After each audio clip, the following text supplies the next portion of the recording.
Hola, ¿cómo están?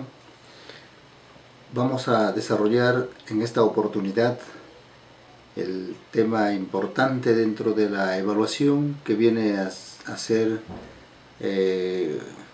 una de las preguntas fundamentales que no se puede soslayar, una de las preguntas críticas y que nos lleva a una encrucijada en la evaluación. En realidad es crítica esta pregunta en el proceso de la evaluación. ¿Cómo voy a evaluar? Esto tiene su contraparte con el con qué voy a evaluar. Indudablemente estamos frente a una pregunta clave.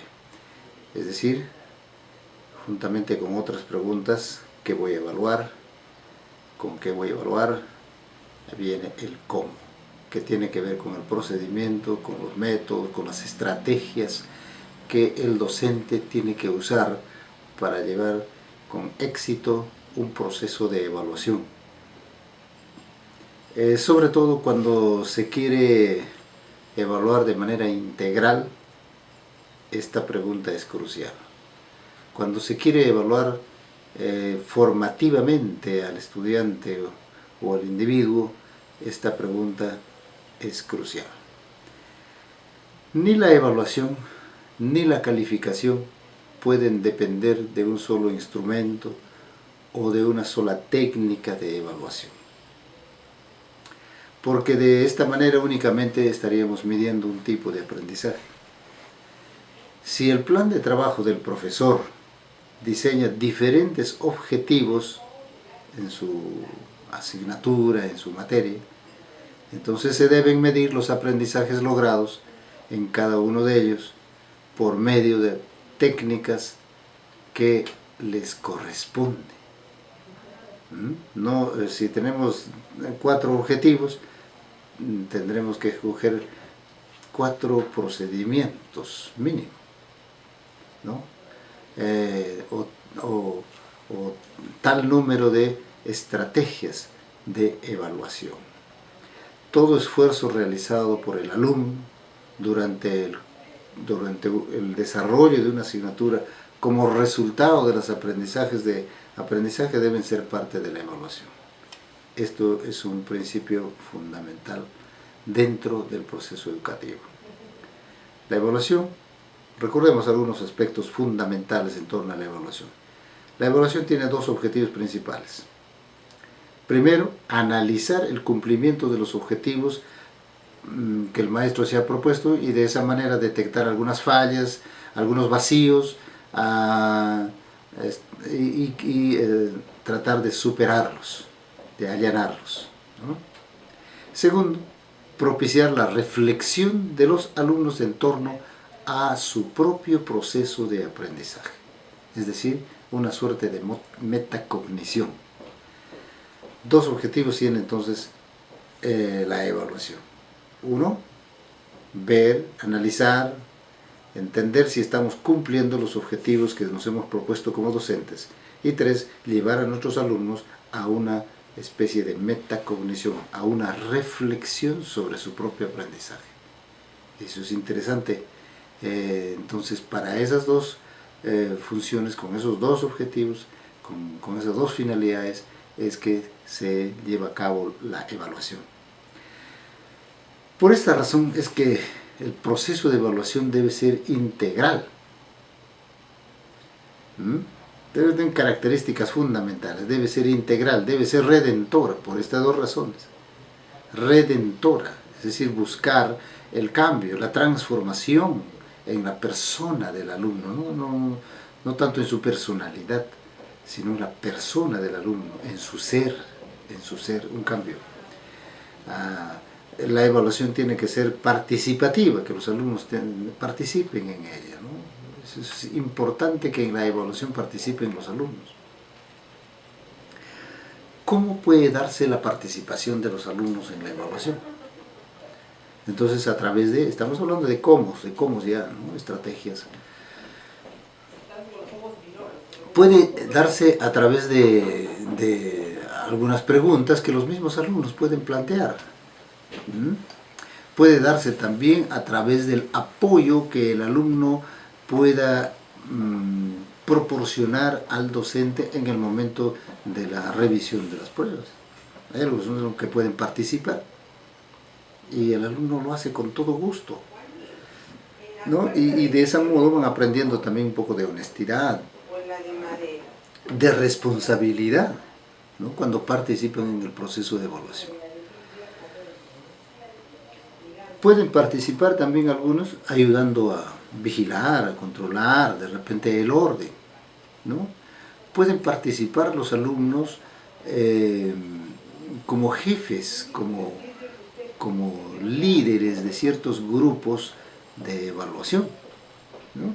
Queremos evaluar a un determinado grupo de alumnos y se les toma una prueba de evaluación, una evaluación escrita, vamos a decir, para resolver una suerte de problemas, y se pone ahí un alumno como jefe para que ayude, para que apoye, para que explique. Entonces, el objetivo de la evaluación no siempre está pues, en sacar una nota, sino también en apoyar a que el alumno llegue al aprendizaje. No olvidemos que la evaluación tiene dos objetivos. Uno es cumplir con los objetivos que nos hemos tratado, que nos hemos trazado como proceder. Y otro es la metacognición, es decir, la reflexión sobre su propio aprendizaje. Entonces ahí tenemos que ver. ¿Qué más? La evaluación tiene que ser completa, es decir, debe abarcar todos los pasos importantes del proceso de enseñanza-aprendizaje que se ha dado. Completa. No por partes, no tan atomizado, ¿no? Sino por completa, una evaluación completa que esté enfocada, orientada al objetivo que me he trazado en la materia o en la asignatura. Debe ser continua la evaluación a lo largo del curso, ¿no? A lo largo del tiempo. No debe dejarse solamente para el final, sino a lo largo del tiempo se va dando la evaluación. La evaluación denominada final, que puede ser una prueba escrita, que puede ser una prueba oral, que puede ser la presentación de una investigación, la presentación de un informe académico, de un informe de lectura, qué sé yo. Esas pruebas finales vienen a sumarse con lo que ya se ha estado dando durante el proceso de enseñanza-aprendizaje en la materia. ¿Bien? Es fundamental entonces, de este modo, considerar que la evaluación es un proceso de aprendizaje tanto para alumnos como para profesores y como para la institución. Cuando uno evalúa, está evaluando al alumno, al profesor y a la institución. Los tres se mojan, la lluvia cae para los tres. Interesante, la evaluación no es un asunto solo del alumno. Tradicionalmente se ha considerado que en una evaluación los resultados, los triunfos y las victorias, todo recaía solo en el alumno. El alumno era premiado si sacaba buenas notas, pero el profesor no. Y yo creo que la evaluación pues abarca a las tres entidades, el alumno, el profesor y la institución misma. La institución también disfruta cuando el alumno saca una buena nota. La institución sufre cuando el alumno se desaprueba, se jala. Entonces hay esas situaciones, ¿no? Profesor, alumno e institución. En la actualidad existen múltiples alternativas de evaluación. O sea, como evaluar, hay múltiples alternativas de evaluación. Cualquier decisión, sin embargo, debe estar sustentado, debe estar fundamentado en el enfoque educativo. En primer lugar, esto es importante. Cualquier procedimiento que yo use en la evaluación tiene que estar fundamentado en el enfoque educativo. Si yo solamente estoy usando pruebas objetivas en mis evaluaciones, y siempre hago pruebas objetivas porque me son más fáciles de corregir, qué sé yo, entonces mi evaluación está enfocado, está centrado en un enfoque educativo cognitivo, hasta memorístico, y nada más. ¿Te das cuenta? El enfoque solamente es memorístico, es cognitivo. Pero si yo voy a usar variadas alternativas de evaluación, entonces voy a tratar de ver varios enfoques. El enfoque cognitivo, que es muy importante, el enfoque socializador, que es también importantísimo, y el enfoque de desarrollo de la persona, que es mucho más importante. Entonces, depende del enfoque. ¿Cómo voy a evaluar? ¿Qué método voy a usar? ¿Qué estrategia voy a hacer para el tema? No solo me puedo plantear en una novedad, sino tengo que fundamentarlo. ¿Por qué estoy usando esta prueba, esta forma de evaluar, este proceso, esta estrategia de evaluar? ¿Por qué lo estoy usando? Por el enfoque educativo que persigo. Uno, por el tema que he desarrollado, que voy a tomar, que evaluar, el tema, por la finalidad, por el alumno mismo. Mire, incluso la evaluación está supeditada a la realidad del alumno. ¿Cómo evalúo yo a un alumno que tiene ciertos rasgos del síndrome de Down, que por efectos y por necesidad y por la ley educativa de la inclusión tiene que estar en el aula junto con todos los alumnos que no sufren el síndrome de Down? Entonces tengo que evaluarlo a ese alumno, tengo que evaluarlo de manera separada. ¿Se dan cuenta? Ese es el asunto. Tiene que adecuarse también al alumno. Y finalmente también tiene que adecuarse mi evaluación al estilo de enseñanza que el profesor implementa. El estilo de enseñanza. ¿Cuál es su estilo? ¿Cómo enseña? De acuerdo a eso también tiene que evaluarse, tiene que usarse una alternativa de evaluación. Bien, entonces cuidar estos aspectos: enfoque educativo, tema, finalidad, alumno y el estilo de enseñanza del profesor. Los criterios para calificar. Este es otro punto que necesitamos también abordar. Los criterios para calificar lo debe decidir el profesor. Allí es el soberano.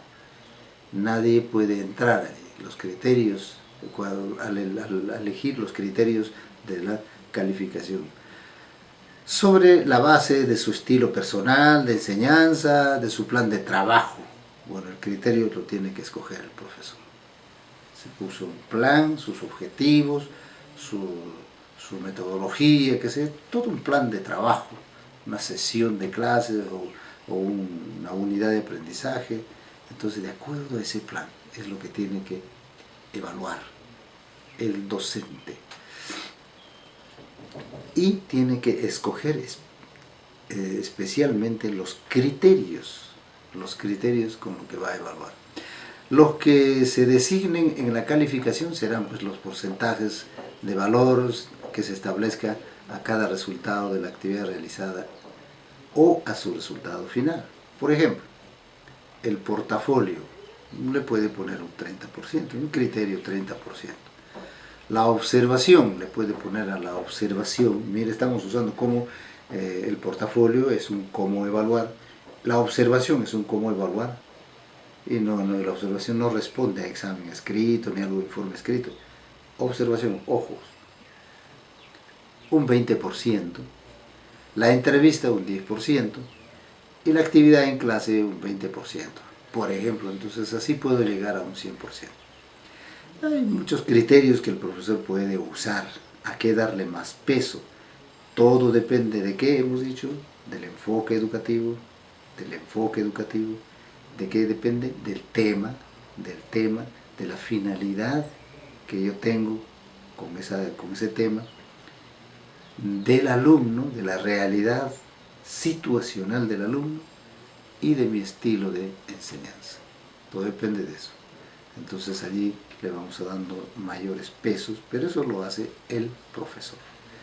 Es a veces un poco contraproducente con la libertad académica cuando en ciertas instituciones educativas ya con este asunto de querer todo tenerlo dentro del sistema o todo computarizado de manera que ya todo esté allí, ¿no?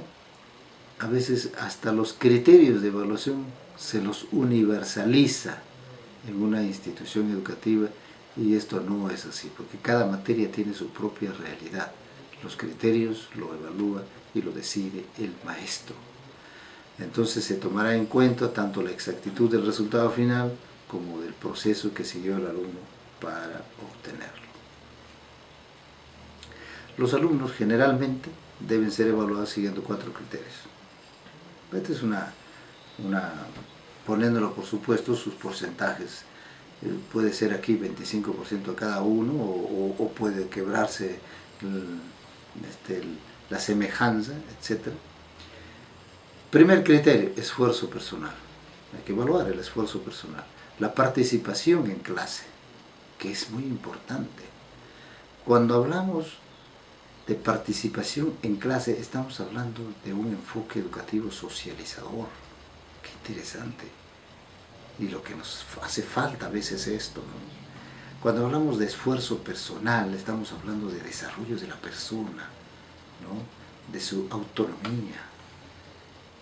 Qué interesante, un enfoque de desarrollo de la persona. Tercer criterio, trabajos realizados durante el curso, ¿no? Esfuerzo de la persona. Y el cuarto criterio, calificación de los exámenes, un enfoque cognitivo. Miren, en estos 4 criterios que nosotros estamos considerando que son los más generales, con los cuales los docentes pueden evaluar, ¿no? 4 criterios, por ejemplo, esfuerzo personal 25%, participación en clase 25%, trabajos realizados durante el curso 25% y exámenes, ¿no? 25%, 100%. O de repente el trabajo realizado durante el curso puede tener un poco más, 40%, y el resto baja 10%, 10% y 20%, y ya está. ¿Correcto? Eso se puede dar también de acuerdo a la reflexión del profesor. Procedimientos para llevar a cabo la evaluación del aprendizaje. Esto está basado en Deuteronomios 4, 6 a 9, donde se nos impele, se nos aconseja, se nos recomienda algunos procedimientos dados para la enseñanza y que son vitales también para la evaluación, porque entre enseñanza y evaluación hay el sello y cara de la moneda, ¿no? Sello y cara de la moneda. Aunque ahora ya no se habla del sello y cara, sino hay que hablar de un triángulo de la educación, la dimensionalidad, la tridimensionalidad de la educación, ahora en materia de enseñanza, evaluación y investigación. Enseñanza, evaluación e investigación. Bien, correcto. Algunos procedimientos para llevar a cabo la evaluación del aprendizaje, entonces, está basado en lo que dice Moisés. 1. La repetición. Primer procedimiento, la repetición. No consiste, como erróneamente se supone, en recitar al pie de la letra las palabras o frases de una lección. Cuidado, no consiste en decir de memoria, ¿no? O al pie de la letra las palabras o las frases o el tema de la lección. Sino consiste, la repetición consiste en expresar la comprensión y los juicios referentes a la enseñanza recibidas mediante las propias palabras y el modo personal de cada uno, del alumno. Expresar lo que ha comprendido, lo que ha entendido, expresar su juicio, el sentido que le da al aprendizaje. Esa nota es vital en la repetición, ¿no? Yo le he enseñado un tema, el alumno me lo repite, y ahí es donde se descubren los que tienen talentos. Allí es donde podemos descubrir a los genios, a los superdotados, a los excepcionales. Y bien, en ese sentido es que la repetición se usará por regla general en la conclusión de clase. O sea, al final, a manera de un feedback, a manera de una recapitulación de la lección. Puede hacerse, por ejemplo, mediante respuestas a preguntas planteadas por el maestro, o puede hacerse también a través de una breve síntesis temática de lo estudiado. Eso es repetición.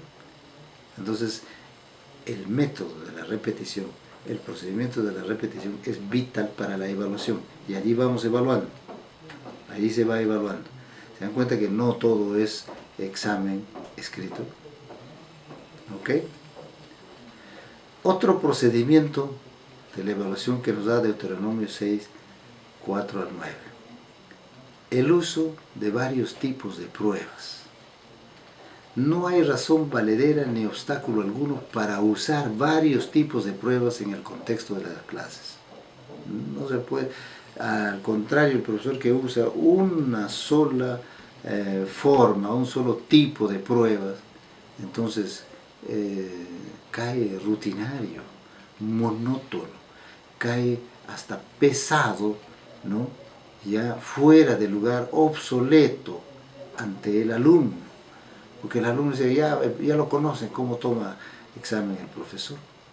Tenemos que siempre sorprender con nuevas metodologías, romper ciertos paradigmas, pero todo dentro de criterios bien establecidos. Eso es clave, ¿no? Por ejemplo, las pruebas objetivas, ¿no? Las pruebas, no solamente existen las pruebas objetivas, existen también las pruebas subjetivas. Existen las pruebas de las preguntas. Mire, las pruebas objetivas tienen que ver con el conocimiento temático. Sirven para comprobar el conocimiento temático que hemos dado. Las pruebas subjetivas, como por ejemplo una prueba de ensayo, de discusión, un informe, pueden usarse para evaluar la capacidad del alumno.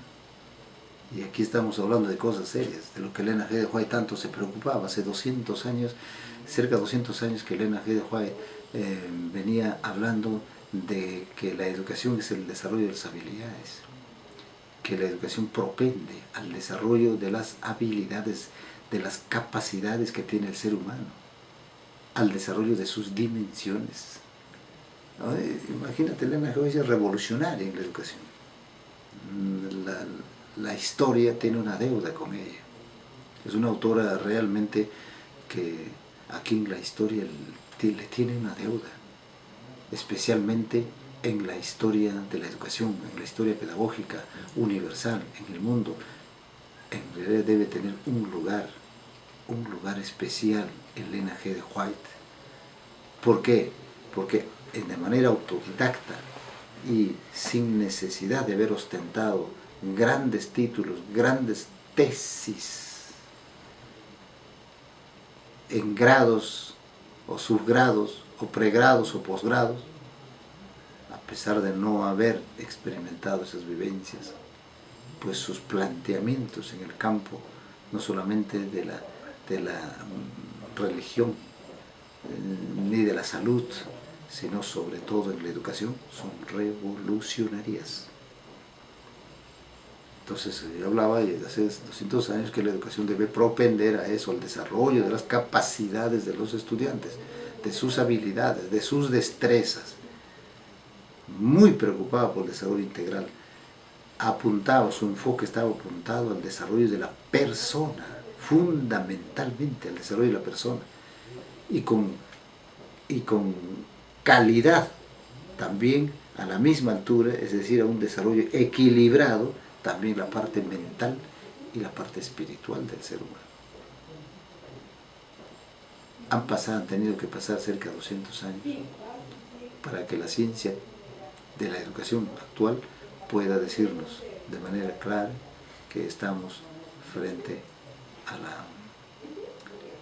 a una educación distinta, a una educación que ya no solo confía en un desarrollo cognitivo, sino en desarrollos social, en desarrollos de la persona fundamentalmente.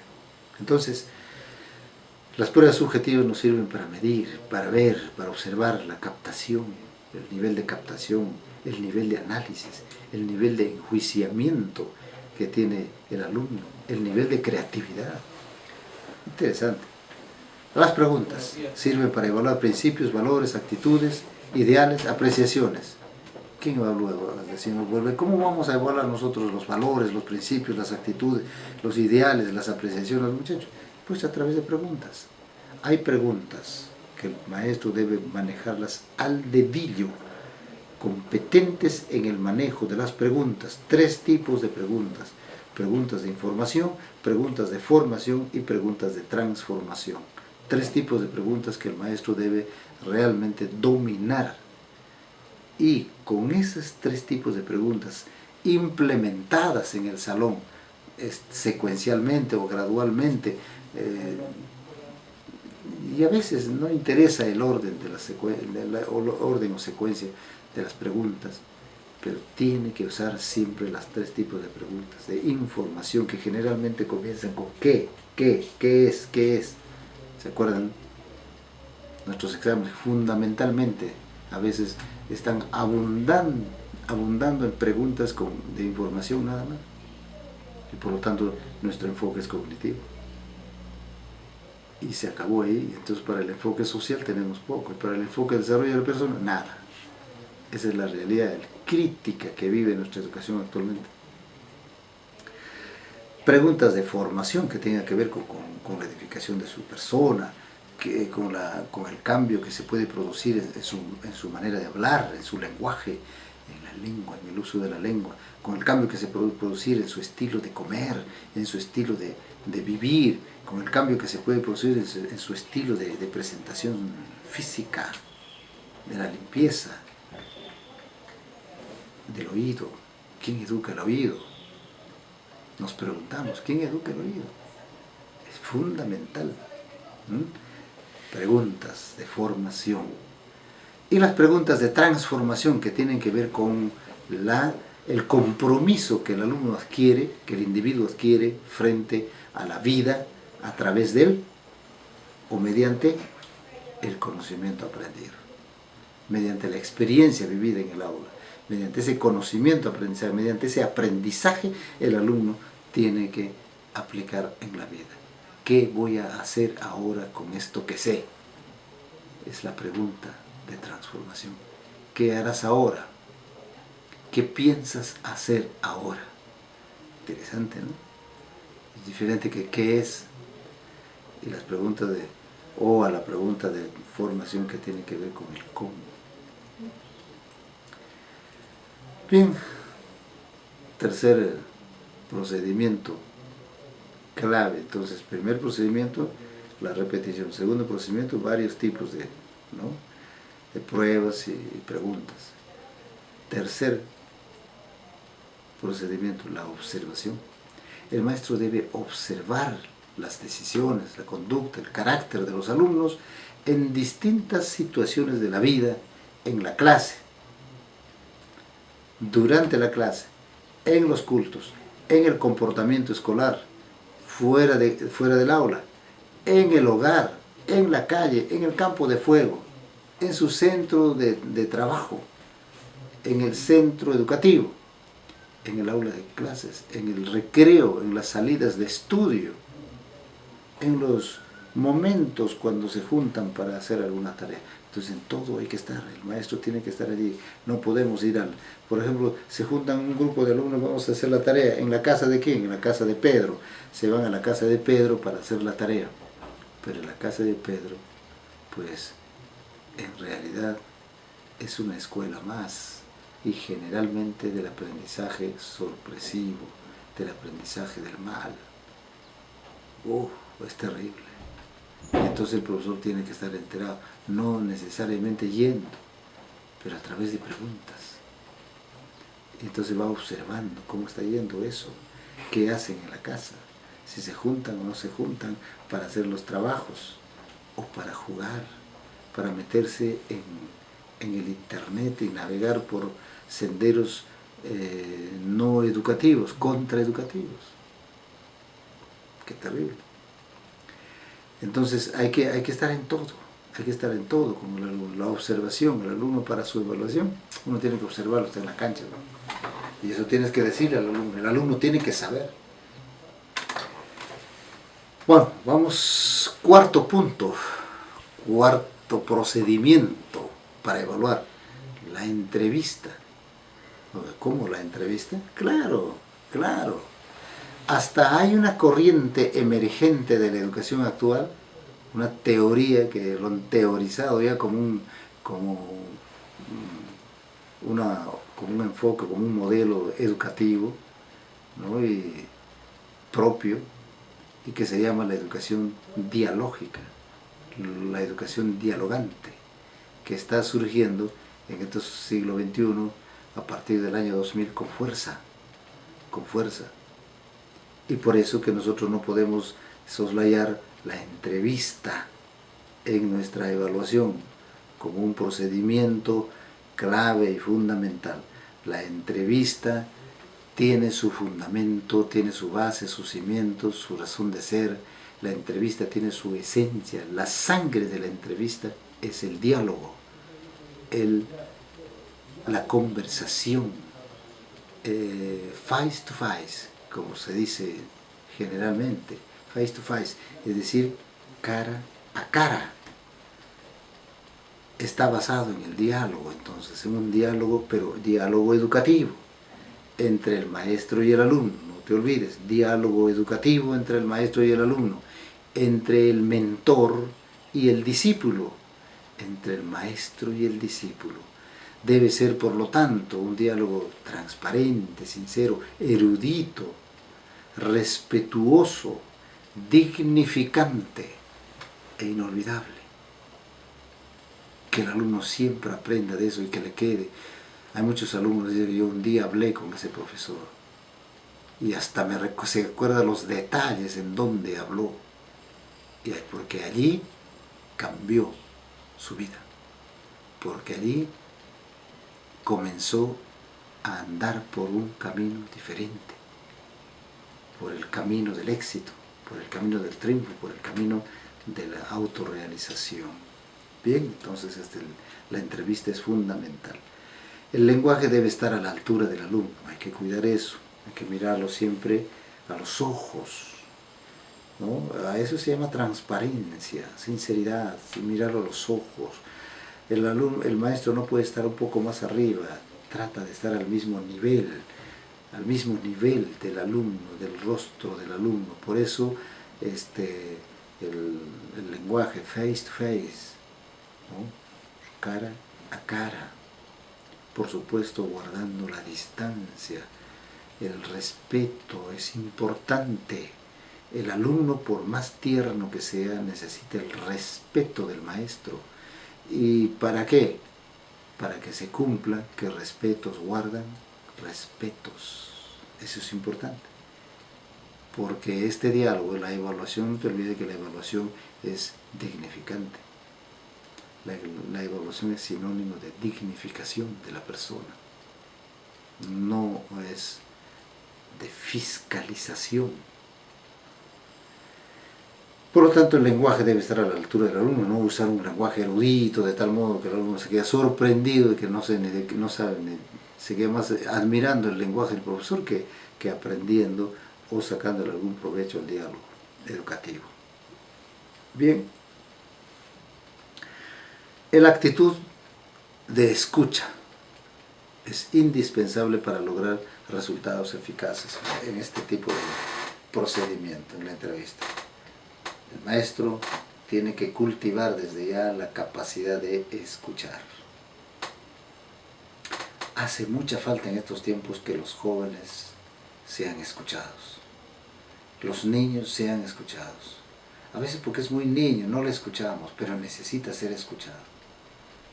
Cuando escuchas a un alumno, el alumno te va a apreciar porque tiene quien le escuche, porque muchos alumnos, gran cantidad de alumnos, por decir una abrumadora mayoría, pues carece de que alguien lo escuche.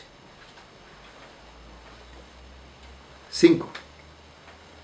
El mantenimiento de buenos registros.